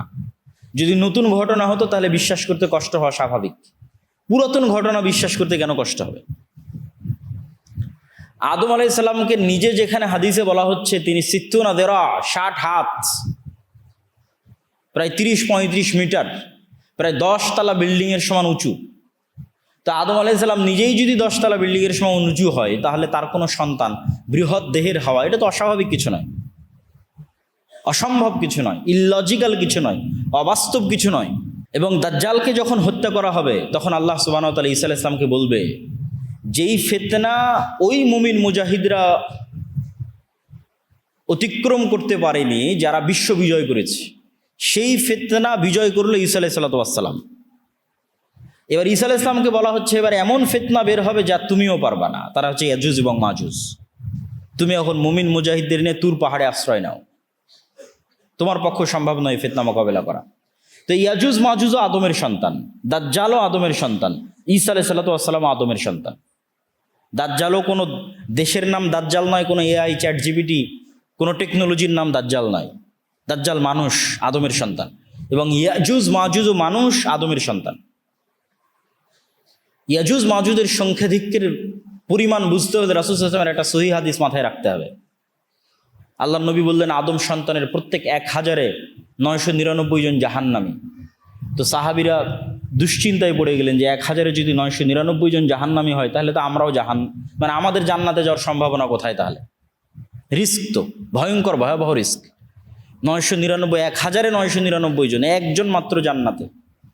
তো রাসূল সাল্লাল্লাহু আলাইহি ওয়াসাল্লাম বলেন, দুশ্চিন্তার কিছু নয়, এই 999 জনের অধিকাংশই ইয়াজুজ মাজুজ। তাহলে 999 জনের কতজন ইয়াজুজ মাজুজ তা রাসূল সাল্লাল্লাহু আলাইহি ওয়াসাল্লাম বলেননি। যদি 900 জন ইয়াজুজ মাজুজ হয় 999-এর, তাহলেও আদম থেকে না কিয়ামত পর্যন্ত যা মানুষ আসবে তার অন্তত 900 গুণ হতে হবে ইয়াজুজ মাজুজকে। এখনকার পৃথিবীর 600 কোটি মানুষের 900 গুণ, এ কথা বলিনি। আদম থেকে না কিয়ামত পর্যন্ত যা মানুষ, তার অন্তত 900 গুণ না হলে কেমনে 1000-999-এর 900টা ইয়াজুজ মাজুজ হবে জাহান্নামে? তাহলে ইয়াজুজ মাজুজের সংখ্যা কত? তাহলে এত বিশাল ইয়াজুজ মাজুজ কোথায় আছে, আর দাজ্জাল কোথায় আছে? এই বিশ্বাস মজবুত করার জন্য কয়েকটা জিনিস মাথায় রাখতে হবে। এক, আল্লাহ সুবহানাহু ওয়া তাআলা মানুষকে অনেক সীমাবদ্ধ শক্তি দিয়ে সৃষ্টি করেছেন, এবং এটা আজকের বিজ্ঞানও স্বীকার করে। ডার্ক এনার্জি এবং ডার্ক ম্যাটার, যে কেউ সার্চ দিলে দেখতে পাবে যে পৃথিবীর 2%ও মানুষ দেখতে পায় না, অনেক কম, 2 থেকে 5% মানুষ দেখতে পায়, বাকি 95%ই অদৃশ্য। আসমান এবং জমিনের মধ্যে যা কিছু আছে, এটা বিজ্ঞান দাবি করতেছে। তো তারা নাম দিয়েছে ডার্ক ম্যাটার, ডার্ক এনার্জি। এবং বিজ্ঞান বলতেছে ডাইমেনশন, যে এক ডাইমেনশনের জিনিস আর এক ডাইমেনশনে থাকা জিনিসকে দেখতে পাবে না। এটা যদি আমরা আমাদের লাইফ দিয়ে বুঝতে চাই, তাহলে একটা পিঁপড়া আমাকে কিভাবে দেখে আর আমি একটা পিঁপড়াকে কিভাবে দেখি, একটা কুকুর আমাকে কিভাবে দেখে আমি একটা কুকুরকে কিভাবে দেখি, তোমরা আমাকে এখন যেভাবে দেখতেছো, আপনারা আমাকে এখন যেভাবে দেখতেছেন, একটা কুকুর তো এভাবে দেখে না। সে এতগুলো রং, সবগুলো রং সে দেখতে পায় না, মাত্র 2টা রং দেখতে পায়। এবং সে চেহারা ফেসে মানুষকে চিনতে পারে না, গন্ধে চিনতে পারে। একটা সাপ আমাদেরকে কিভাবে দেখে, আর আমরা একটা সাপকে কিভাবে দেখি, দেখার অ্যাঙ্গেল ভিন্ন। আমি একটা সাপকে পরিপূর্ণ দেখতে পাচ্ছি, একটা পিঁপড়াকে পরিপূর্ণ দেখতে পাচ্ছি, পিঁপড়া তো আমাকে আসলে পরিপূর্ণ ওইভাবে দেখতে পায় না। এবং একটা পাখিকে যদি এই মসজিদের মধ্যে ছেড়ে দেওয়া যায়, সেই জানালা খুঁজে বের করতে পারবে না কোন দিক দিয়ে জানালা, আমরা দেখতে পাচ্ছি জানালা। তাহলে ওর দেখার দৃষ্টি সীমা একরকম, আমার দেখার দৃষ্টি আর এক রকম। ঠিক একই অবস্থা আমাদের চেয়ে আপার ডাইমেনশনে যে সমস্ত ফেরেশতা এবং জিনেরা আছে, ওরা আমাদেরকে স্পষ্ট দেখতে পাচ্ছে। এই মসজিদে যেহেতু ফেরেশতা আছে, কিন্তু আমরা দেখতে পাচ্ছি না। তো জিন এবং ফেরেশতাকে আল্লাহ সুবহানাহু ওয়া তাআলা যেভাবে অদৃশ্য রেখেছেন, সেভাবে অদৃশ্য রাখতে পারেন। এটা যেমন যৌক্তিক। বর্তমান পৃথিবীর সবই যে মানুষ জেনে নিয়েছে, এটাও ভুল কথা। মাটির নিচে কি আছে সেটাই মানুষ ভালোভাবে জানে না, যদিও চাঁদ পর্যন্ত পৌঁছে গেছে মানুষ, কিন্তু মাটির নিচে মানুষের সফরের সীমাবদ্ধতা হচ্ছে 12 কিলোমিটার, অথচ উপরে মানুষ অনেক দূর চলে গেছে। সমুদ্র এবং মাটির নিচে এই দুইটা সবচেয়ে রহস্যপূর্ণ, আকাশের চাইতেও বেশি রহস্যপূর্ণ। এবং তারপরেও আরেকটি বিষয় থাকে, সেটি হচ্ছে আল্লাহ সুবহানাহু ওয়া তাআলা বলেছেন, তিনি তার আসমান সৃষ্টিতে যা সময় লেগেছে, জমিন সৃষ্টিতে তাই সময় লেগেছে। এবং 7 আসমান এবং 7 জমিন সৃষ্টি করেছেন, তথা 7 আসমান যা বিশাল, 7 জমিন তাই বিশাল। ওয়া ইয়াতানাজ্জালুল আমরু বাইনাহুন্না, আর আল্লাহর ওহী, আল্লাহর আদেশ 7টাতেই অবতীর্ণ হয়, 7 আসমান এবং 7 জমিনই অবতীর্ণ হয়। তো আল্লাহ সুবহানাহু ওয়া তাআলা অন্য জমিনেও রেখে থাকতে পারেন দাজ্জালকে, ইয়াজুজ মাজুজকে।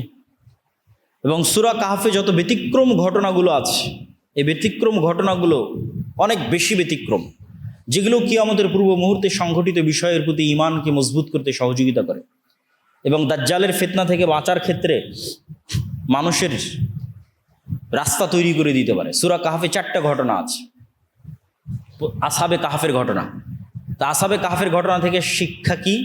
মানুষ আসহাবে কাহফ ঈমান বাঁচাতে যেমন পৃথিবী থেকে ডিসকানেক্ট হয়ে গেছে, মানুষ যদি ঈমান ধরে রাখতে চায় দাজ্জালের সময় অথবা তার পূর্ববর্তী ভয়াবহ ফিতনার সময়, তাহলে ওইভাবে পৃথিবী থেকে ডিসকানেক্ট হয়ে যেতে হবে আসহাবে কাহফের মতো। আর পরকালের প্রতি ঈমান লাগবে আসহাবে উখদুদের মতো, যারা জ্বলন্ত আগুনের মধ্যে ঢুকে গেছে। কেন? ওইটা তাদের কাছে জ্বলন্ত আগুন নয়, ওইটার মধ্যে তো ওরা জান্নাত দেখতে পাচ্ছে, এইটা তাদের ওসিলা জান্নাতে যাওয়ার। আপনার কাছে এটা আমি আগুনে পুড়ে মারা যাব, আর আরেকজনের কাছে আমি এটাতে আগুনে ঢুকে জান্নাতে যাব। চিন্তার পার্থক্য। আপনার কাছে আরে ভয়াবহ আগুন, এই আগুনের মধ্যে ঢুকলে তো আমার অনেক কষ্ট, আর আরেকজন আর এই আগুনে ঢুকলে তো আমি জান্নাতে চলে যাব। তাহলে একজনের কাছে মৃত্যু জান্নাতে যাওয়ার ওসিলা, আর আরেকজনের কাছে মৃত্যু ভয়ের কারণ। এটাই তো বিশ্বাসের পার্থক্য। যার কাছে মৃত্যু জান্নাতে যাওয়ার ওসিলা, তথা যার পরকালের প্রতি বিশ্বাস মজবুত, তার কাছে মৃত্যু তো জান্নাতে যাওয়ার ওসিলা। তো এখন সামনে আগুন থাকুক আর যাই থাকুক, সেটা তো বিষয় নয়। তাহলে পরকালের উপর ইমান যত মজবুত, ও আসহাবে উখদুদের মতো ব্যবহার করতে পারবে দাজ্জালের ফিতনার সময়, কেন তার কাছে মৃত্যু জান্নাতে যাওয়ার ওসিলা। আর যার পরকালের উপর ইমান নাই, দুনিয়ায় যার কাছে সবকিছু, অবৈধ 1 টাকার প্রতিও যার লোভ আছে, অবৈধ 1 টাকার উপরও যার লোভ আছে, তার পক্ষে দাজ্জালের ফিতনা থেকে বেঁচে থাকা সম্ভব নয়।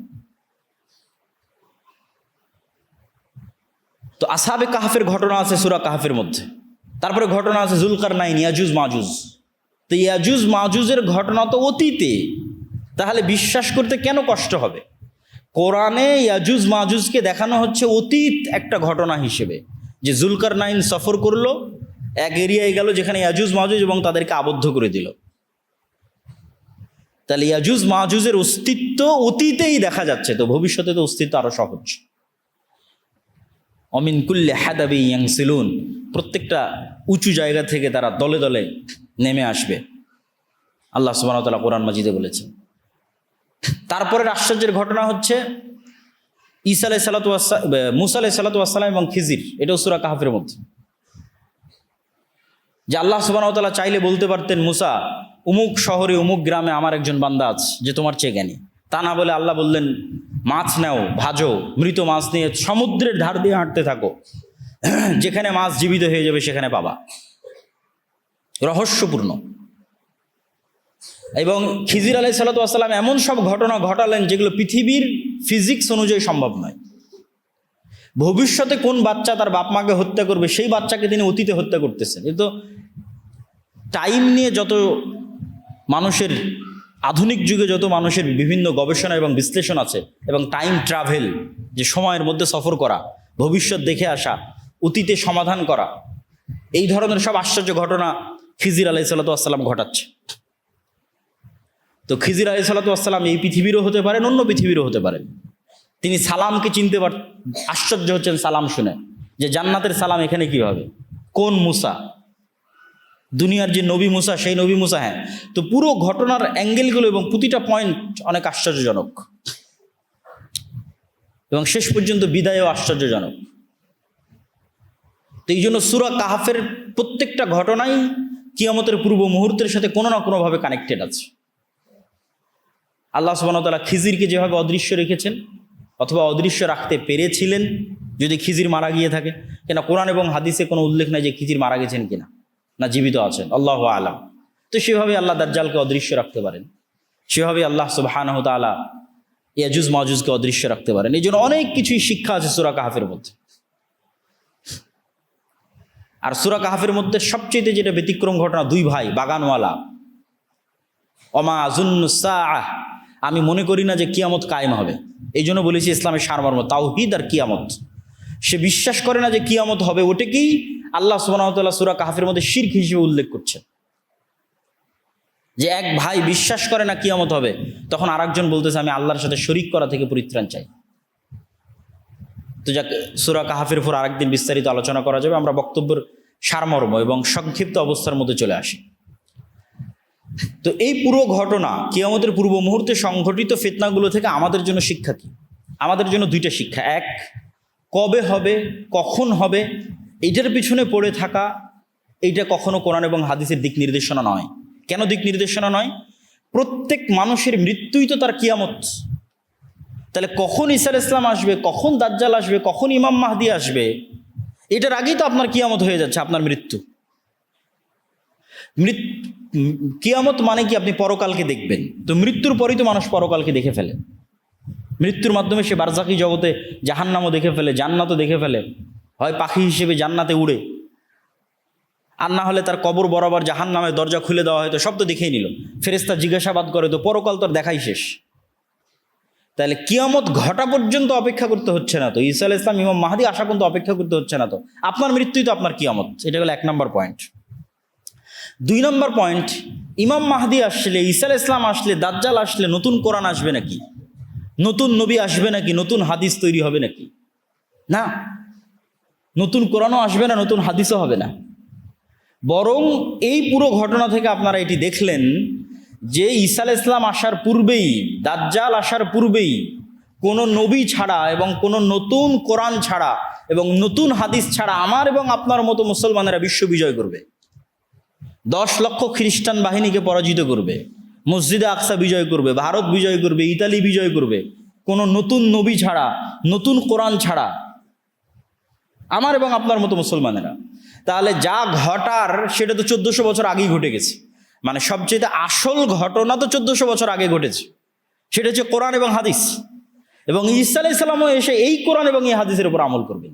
তাহলে কাজের জিনিসটা আমার এবং আপনার কাছে আছে। আর কিয়ামত তো নির্ধারিত, সেটা যে আমার এবং আপনার মৃত্যু।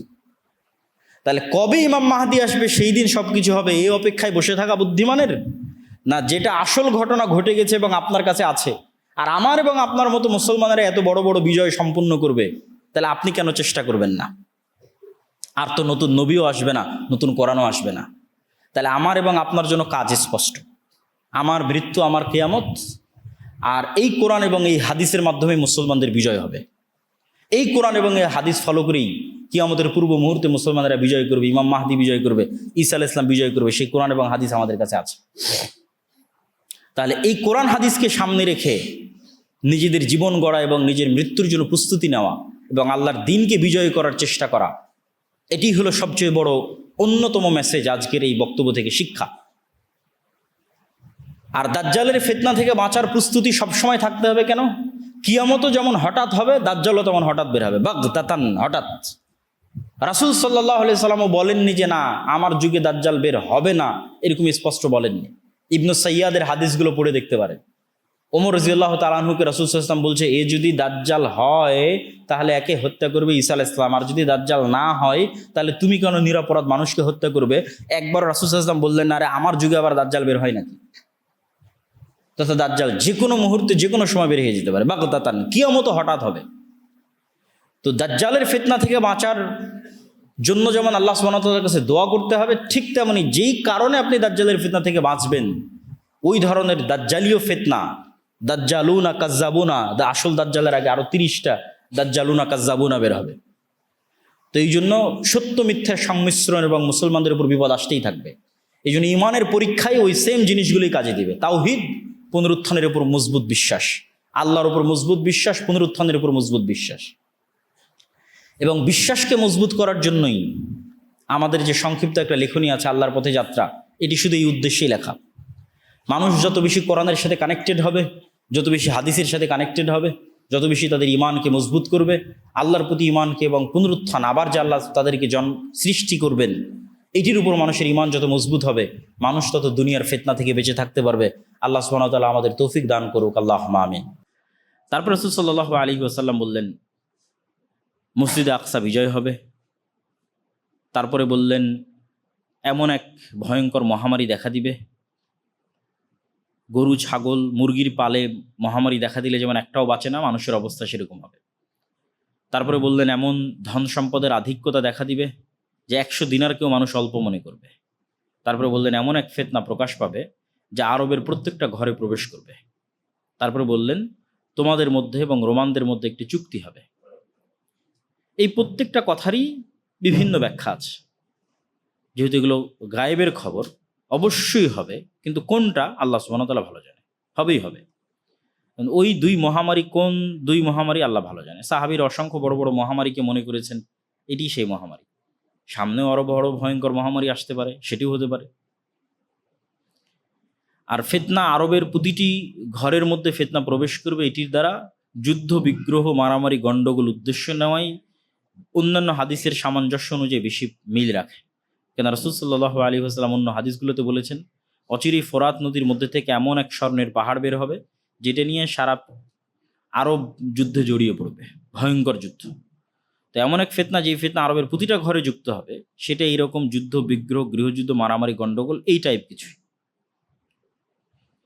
এবং এই বিষয়গুলোকে অবিশ্বাস করার কিছু নাই। এই জন্য অবিশ্বাস করার কিছু নাই যে আজ থেকে 200 বছর আগেও মানুষের কাছে এটা আশ্চর্য মনে হতো যে এই মাটির নিচে তেল আছে এবং গ্যাস আছে এবং সেটা মানুষ ব্যবহার করে বিদ্যুৎ পরিচালনা করবে। এইটার চাইতে তো অন্তত কম আশ্চর্যের নয় যে সোনা থাকবে। এটা বেশি আশ্চর্যের এখন যেটা আমরা ইউজ করতেছি। কাদের জন্য? যারা আগে চলে গেছে। আজ থেকে 200-300 বছর আগে যারা চলে গেছে, তারা যদি আজকের পৃথিবীতে আসে এবং দেখে এই পৃথিবীর মাটির নিচ থেকে গ্যাস এবং তেল বের হচ্ছে, আর সেই গ্যাস এবং তেল দিয়ে মানুষ ফ্যান চালাচ্ছে এবং ইলেকট্রিসিটি ইউজ করতেছে, তো তাদেরকে যদি বলা হয় অচিরেই এখান থেকে একটা স্বর্ণ বের হবে, কোনটা আশ্চর্য? যেটা দেখবে এটা বেশি আশ্চর্যের। সুতরাং যা রাসূল সাল্লাল্লাহু আলাইহি ওয়াসাল্লাম বলেছেন তাই হবে। ব্যাখ্যার ভিন্নতা থাকতে পারে, বাস্তবে সরাসরি স্বর্ণ হতে পারে, দামি কিছু হতে পারে। এই ফিতনার পরেই বা এই ফিতনার সাথে কানেক্টেড রেখেই রোমানদের সাথে মুসলমানদের একটি চুক্তি হবে, যা রাসূল সাল্লাল্লাহু আলাইহি ওয়াসাল্লাম বললেন। রোমান দ্বারা খ্রিস্টানেরাই উদ্দেশ্য, তবে যেই সময় রাসূল সাল্লাল্লাহু আলাইহি ওয়াসাল্লাম বলতেছেন সেই সময় আসলে আমেরিকা বলে কোনো দেশের অস্তিত্ব ছিল না এবং ইসরায়েল বলে কোনো দেশের অস্তিত্ব ছিল না। এবং আজ থেকে 500 বছর পরে যদি মানুষ এই হাদিস পড়ে, তার কাছেও ভিন্ন ব্যাখ্যা মনে হতে পারে, আমাদের কাছে ভিন্ন ব্যাখ্যা মনে হতে পারে। সুতরাং নির্ধারিত করা কঠিন। এতটুকু নির্ধারিত করা সম্ভব যে খ্রিস্টানদের সাথে, কোন খ্রিস্টানদের সাথে? ইউরোপের খ্রিস্টান, রাশিয়ার খ্রিস্টান না আমেরিকার খ্রিস্টান? খ্রিস্টানদের সাথে মুসলমানদের চুক্তি হবে এবং এই চুক্তির ফলে তারা তৃতীয় আর এক শত্রুর বিরুদ্ধে যুদ্ধ করবে। সেই তৃতীয় শত্রু হিন্দু, ইহুদি অথবা বৌদ্ধ অথবা অন্য কেউ, আল্লাহ ভালো জানেন। সেই তৃতীয় শক্তির বিরুদ্ধে যুদ্ধে খ্রিস্টান এবং মুসলমানেরা বিজয়ী হবে এবং তাদের মধ্যে ছোট্ট একটা বিষয় নিয়ে তর্ক বিতর্ক, গণ্ডগোল এবং সেখান থেকে আবার যুদ্ধ। সে বিষয়টা হবে ক্রুশকে উঁচুতে উঠিয়ে সেটিকে বিজয়ী করার এক ঘোষণা, যেটা একজন মুসলমানের ইমানে আঘাত দেবে এবং সেও তাকে হত্যা করবে অথবা ক্রুশকে ভেঙে ফেলবে। তো এই যে খ্রিস্টান এবং মুসলমানের এবার মুখোমুখি দাঁড়িয়ে যাচ্ছে, এটিই হচ্ছে পৃথিবীর ইতিহাসের সবচেয়ে বড় যুদ্ধ। অতীতে যা যুদ্ধ হয়েছে সেগুলোও এর মতো নয়, আরও ভবিষ্যতে যা যুদ্ধ হবে সেগুলো এর মতো নয়, এবং ওই ঘটনার পরে আরও যা যুদ্ধ হবে সেগুলো এর মতো নয়। এটা পৃথিবীর ইতিহাসের সবচেয়ে বড় যুদ্ধ, যেটাকে বলা হয়েছে মালহামা, অথবা যেটা বাইবেল এবং অন্যান্য গ্রন্থে আর্মাগেড্ডন নামে উল্লেখিত আছে। এই যুদ্ধটা মূলত হবে মুসলমান এবং খ্রিস্টানদের মধ্যে, এবং এই যুদ্ধটা হবে তুরস্ক এবং সিরিয়ার সীমান্তবর্তী অঞ্চলে। তো এই ভয়ঙ্কর যুদ্ধের বর্ণনা দিতে গিয়ে রাসূলুল্লাহ সাল্লাল্লাহু আলাইহি ওয়াসাল্লাম বলেছেন যে এই ভয়ঙ্কর যুদ্ধ কিছু বর্ণনায় আছে 4 দিন, কিছু 5 দিন, কিছু 6 দিন, এবং এই ভয়ঙ্কর যুদ্ধে এত বেশি মানুষ মারা যাবে যে 1 মাস যদি একটা পাখি আকাশে উড়ে তবুও লাশের সারি শেষ করতে পারবে না, এবং মানুষ গনিমতের মাল পেয়ে খুশি হবে না এই জন্য যে ওয়ারিস নাই। 100 জন যদি একটা বংশে থাকে, 99 জনই মারা গেছে, তাহলে ওয়ারিস কে হবে? ওয়ারিস তো নাই। সুতরাং কি নিয়ে সে আনন্দ হবে? কার সাথে জিনিস ভাগ বাটোয়ারা করবে? এই জন্য গনিমতের মাল পেয়েও সন্তুষ্ট হবে না, খুশি হবে না। এত ভয়ঙ্কর যুদ্ধ হবে। এই যুদ্ধের কথা বলতে গিয়ে রাসূলুল্লাহ সাল্লাল্লাহু আলাইহি সাল্লাম বলেছেন, মদিনা থেকে তৎকালীন বিশ্বের সবচেয়ে আল্লাহওয়ালা, তাকওয়াবান, পরহেজগার, সর্বশ্রেষ্ঠ মানুষরা বের হয়ে আসবে এই যুদ্ধে অংশগ্রহণ করার জন্য, এবং তারা তাদের শাম, সিরিয়ার ভাইদের সাথে কাঁধে কাঁধ মিলিয়ে এই যুদ্ধে অংশগ্রহণ করবে। এই যুদ্ধের কথা বলতে গিয়ে রাসূলুল্লাহ সাল্লাল্লাহু আলাইহি ওয়াসাল্লাম আরও যেটি বলেছেন যে এই যুদ্ধের শেষে মুসলমানেরা বিজয়ী হবে এবং বিজয়ী হওয়ার পরেই তারা কুস্তুনতুনিয়া বিজয় করবে। কুস্তুনতুনিয়া হচ্ছে আজকের তুরস্কের ইস্তাম্বুল, এবং যখন রাসূল সাল্লাল্লাহু আলাইহি ওয়াসাল্লাম এই হাদিস বলতেছেন তখন কুস্তুনতুনিয়া বাইজেন্টাইন এম্পায়ারের রাজধানী, এবং সুলতান মুহাম্মদ আল ফাতেহের পূর্ব পর্যন্ত প্রায় 700-800 বছর মুসলমানেরা লাগাতার চেষ্টা করেছে এই কুস্তুনতুনিয়া বিজয় করার জন্য, কিন্তু তারা কুস্তুনতুনিয়া বিজয় করতে পারেনি। সুলতান মুহাম্মদ আল ফাতেহ কুস্তুনতুনিয়া বিজয় করেছেন, সেটি এখন মুসলমানদের নগরী, কিন্তু রাসূল সাল্লাল্লাহু আলাইহি ওয়াসাল্লামের কথা অনুযায়ী বোঝা যাচ্ছে কিয়ামতের পূর্ব মুহূর্তে এটি আবারও বিজিত হবে। ফলত কিয়ামতের পূর্ব মুহূর্তে এটি হাতছাড়া হওয়ারও সম্ভাবনা আছে, যেহেতু আবার বিজিত হবে। এবং এই কুস্তুনতুনিয়া বিজয়ের কথা রাসূল সাল্লাল্লাহু আলাইহি ওয়াসাল্লাম আর এক হাদিসে এভাবে উল্লেখ করছেন যে লা তাকুমুস সাআহ, ততদিন পর্যন্ত কিয়ামত হবে না যতদিন না ইসহাক আলাইহিস সালাতু ওয়াস সালামের বংশের 70,000 মানুষ এমন এক শহরে যুদ্ধ না করে যেই শহরের এক পাশে সমুদ্র এবং আর এক পাশে সমতল। জানিবুহাল বার ওয়া জানিবুহাল বাহর, এক পাশে সমুদ্র আর এক পাশে সমতল, ইসহাক আলাইহিস সালাতু ওয়াস সালামের বংশের। এই হাদিস থেকে বোঝা যায় যে আসলে ইসহাক আলাইহিস সালাতু ওয়াস সালামের বংশের আর কেউ এখন ইহুদি নাই। ইসহাক আলাইহিস সালাতু ওয়াস সালামের বংশের সবাই মুসলমান হয়ে গেছে। ফলত আজকের যারা নিজেদেরকে ইহুদি দাবি করতেছে তারা ব্লাডলি, রক্তগতভাবে ইব্রাহিম আলাইহিস সালাতু ওয়াস সালামের সাথে কানেক্টেড নয়, এবং এটা জেনেটিক্যালিও প্রুভ করা সম্ভব। কিভাবে? ইব্রাহিম আলাইহিস সালাতু ওয়াস সালাম হচ্ছেন সেমিটিক, সাম, এবং ইব্রাহিম আলাইহিস সালামের 2 ছেলে ইসহাক এবং ইসমাইল, তারাও হচ্ছে নূহ আলাইহিস সালাতু ওয়াস সালামের সন্তান, সামের বংশধর। তো তো সূরা কাহাফের এই 4টে ঘটনা থেকে আলাদা আলাদা করে আলোচনা করা এবং শিক্ষার অনেক কিছু আছে। যদি অন্য কোনো দিন সময় হয় আমরা ওই শিক্ষণীয় বিষয়গুলো আলোচনা করবো ইনশাল্লাহ। তো আমরা যেখানে ছিলাম যে দাজ্জালের এই ফিতনা, এই ভয়ঙ্কর ভয়াবহ ফিতনায় মুসলমানেরা একদম অসহায়, কিচ্ছু নাই। আর ঠিক দাজ্জাল যখন আসতেছে তখন আসলে খ্রিস্টান এবং ইহুদিরা অসহায়, কেন ওই যে ভয়ঙ্কর যুদ্ধে তাদের পরাজয় হয়েছে এবং মুসলমানেরা সব বিজয় করে নিচ্ছে। ফলত দাজ্জাল মাসিহ, দাজ্জালও মাসিহ, ঈসাও মাসিহ, দুইজনই উদ্ধারকারী, দুইজনই বিপদ থেকে উদ্ধারকারী। একজন মিথ্যা উদ্ধারকারী, একজন সত্য উদ্ধারকারী। তো মিথ্যা উদ্ধারকারী বিপদ থেকে উদ্ধার করবে ইহুদিদেরকে, খ্রিস্টানদেরকে। যদিও অধিকাংশ খ্রিস্টান মুসলমান হয়ে যাবে, মুসলমান না হওয়ার মধ্যে শুধু ইহুদিরাই থাকবে। ফলত কিছু খ্রিস্টান এবং বেশিরভাগ ইহুদিকে বিপদ থেকে উদ্ধার করার জন্য দাজ্জাল আসবে। আর বাস্তবে বিপদ থেকে উদ্ধার করবে কেন? তখন সকল ক্ষমতা দাজ্জালের। এবার যেহেতু সকল ক্ষমতা দাজ্জালের, তাহলে বিপদে কারা? মুসলমানেরা। তাহলে এখন মুসলমানদের বিপদ থেকে উদ্ধার করবে সত্য মাসিহ, উনিও মাসিহ, ঈসা মাসিহ। এবং যেহেতু তাকে বিপদ থেকে উদ্ধার করতে হবে, এই জন্য তাকে আল্লাহ সুবহানাহু ওয়া তাআলা দাজ্জালের চেয়েও বেশি এক্সট্রাঅর্ডিনারি অলৌকিক ক্ষমতা দিয়ে পাঠাবে। দাজ্জালের হাতে যা অলৌকিক ক্ষমতা আছে তার চেয়ে বেশি অলৌকিক ক্ষমতা ঈসা আলাইহিস সালামের কাছে থাকবে, এবং সত্য এবং পার্মানেন্ট। এবং ঈসা আলাইহিস সালাতু ওয়াস সালামের বিষয়ে রাসূল সাল্লাল্লাহু আলাইহি সাল্লাম বলছেন যে তার নিঃশ্বাসে কাফেরের মৃত্যু হবে, যে কোনো কাফের তার নিঃশ্বাসের এরিয়ার মধ্যে পড়লেই মারা যাবে। এবং উনি দাজ্জালকে যদি অস্ত্র প্রয়োগে হত্যাও না করেন, শুধু তাকে দেখলেই দাজ্জালের মৃত্যু হবে, লবণ যেভাবে পানিতে গলে যায় সেভাবে। তো ঈসা আলাইহিস সালাতু ওয়াস সালামও এক্সট্রা অর্ডিনারি অলৌকিক ক্ষমতা নিয়ে আসবেন, যেটার মোকাবেলা আর দাজ্জাল করতে পারবে না। ফলত মিথ্যার সামনে যখন সত্য উপস্থিত হয় তখন যা হওয়ার তাই হবে। মিথ্যা মাসিহের সামনে যখন সত্য মাসিহ উপস্থিত হবে তখন তার সকল মিথ্যার জাল ফাঁস হয়ে যাবে এবং সে পরাজিত হবে, তাকে হত্যা করবে ঈসা ইসলাম নিজে হাতে। এবং ওই যে ইহুদিরা বিভিন্ন পাথর এবং গাছের আড়ালে আশ্রয় নেবে, ওই ঘটনা এখন ঘটবে। সকল হাদিসকে মিলালে এই ঘটনা এখনই ঘটবে, যে দাজ্জালের সাথে যে 70,000 আসপাহানের ইহুদিরা থাকবে, এরা তখন দাজ্জালের মৃত্যুর পর বিভিন্ন পাহাড়ের গুহায়, পাথরে, গাছের আড়ালে লুকাবে। তখন ওই যে অলৌকিকত্ব একবার প্রকাশ পেয়ে গেছে, গায়েবের অলৌকিকত্ব একবার প্রকাশ পেয়ে গেছে, ওটা আরও বিভিন্ন জায়গায় দেখা যাবে। তখন গাছ এবং পাথরও বলা শুরু করবে, ইয়া আব্দাল্লাহ, হে আল্লাহর বান্দা, আসো, এখানে একজন ইহুদি লুকিয়ে আছে, তাকে হত্যা করো। এবং যেই পৃথিবীর সবচেয়ে বড় ফিতনা, যেই ঈসা আলাইহিস সালাতু ওয়াস সালামের হাত দিয়ে ধ্বংস হলো, সেই ঈসা আলাইহিস সালাতু ওয়াস সালামকে আল্লাহ সুবহানাহু ওয়া তাআলা বলবেন, এখন যে ফিতনা আসবে সেটা তুমিও মোকাবেলা করতে পারবে না, এটা হচ্ছে ইয়াজুজ মাজুজের ফিতনা। তাহলে পৃথিবীর সবচেয়ে ভয়ঙ্কর ফিতনা দাজ্জালের ফিতনা, যা মোকাবেলা করতে পারেনি স্বাভাবিক মুমিন মুজাহিদরা, যারা কোনো নবী ছাড়াই, কোনো নতুন কোরআন এবং নতুন হাদিস ছাড়াই সারা পৃথিবী বিজয় করে ফেলেছিল। তারা দাজ্জালের ফিতনার সামনে তাদের ঈমান ধরে রাখতে পারবে, কিন্তু দাজ্জালের সাথে ফাইট দিতে পারবে না। এবার যেই ঈসা আলাইহিস সালাতু ওয়াস সালামের মাধ্যমে দাজ্জালকে পরাজিত করা হলো, সেই ঈসা আলাইহিস সালামকে বলা হবে যে এখন যারা আসবে তাদের সাথে আপনিও পারবেন না, ফলত আপনি তুর পাহাড়ে গিয়ে আশ্রয় নেন, মুমিন মুজাহিদদেরকে সহ তুর পাহাড়ে আশ্রয় নেন।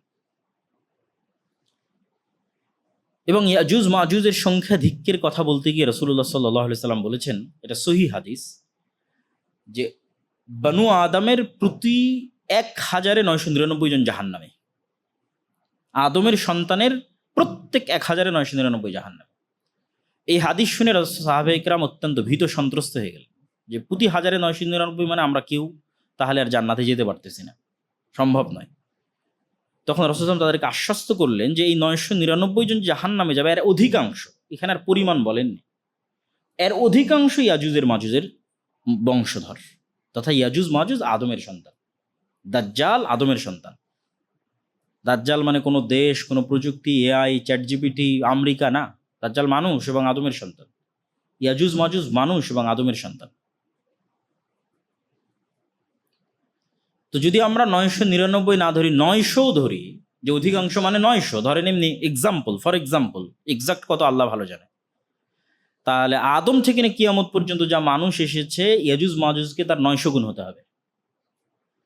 এখনকার 600 কোটি মানুষের 900 গুণ নয়, আদম থেকে না কিয়ামত পর্যন্ত যা মানুষ আসবে তার 900 গুণ হচ্ছে ইয়াজুজ মাজুজ। তাহলে তাদের সংখ্যা কত বিশাল হতে পারে, কত ব্যাপক হতে পারে। তো এখানে একটা প্রশ্ন স্বাভাবিকভাবেই মানুষের মনে উত্থাপিত হয় যে কোথায় সেই দাজ্জাল আর কোথায় সেই আজুজ মাজুজ, এখন কেন তাদেরকে আমরা দেখি না? বিশেষ করে বিজ্ঞানের এই উৎকর্ষতা, বিজ্ঞানের এই সফলতা মানুষকে অনেক সময় এই বিষয়গুলোকে অস্বীকার করার দিকে নিয়ে যায়। অথচ আমি চিন্তা করি যে মানুষ যদি উল্টা দিক থেকে চিন্তা করে, সায়েন্সকে এই অ্যাঙ্গেলে চিন্তা না করে, ভিন্ন অ্যাঙ্গেলে চিন্তা করে, তাহলে মানুষ চিন্তা করতে পারবে যে মানুষ যদি এত দূর করতে পারে, আল্লাহ তাহলে কত দূর পারে। তখন অ্যাঙ্গেলটাই ভিন্ন হয়ে যাবে, চিন্তা করার স্টাইলটাই ভিন্ন হয়ে যাবে। যে আপনি সায়েন্সকে দেখে পরকাল এবং কিয়ামতকে অস্বীকার করবেন না, আরও পরকাল চাক্ষুষ দেখতে পাবেন যে মানুষই এই করতে পারছে, তার আল্লাহ কি করতে পারে। আমার ফিঙ্গারপ্রিন্ট দিয়ে পুলিশ ধরে ফেলতেছে, ফরেন্সিক রিপোর্ট দিয়ে পুলিশ ধরে ফেলছে, এই রিভলভার আমি ইউজ করেছি, এটা যে মানুষ কোথায়, আল্লাহ কি করতে পারে কিয়ামতের মাঠে। তো চিন্তার ধরনটা পাল্টালে বর্তমান যে সায়েন্স, এটা আপনাকে আরও গায়েবকে চোখে দেখার সুযোগ দিবে। আজ থেকে 200 বছর আগের মানুষ এগুলো দেখার সুযোগ পেত না, তাহলে এগুলো তাদের জন্য গায়েব ছিল, আপনি তো গায়েব চোখে দেখতেছেন।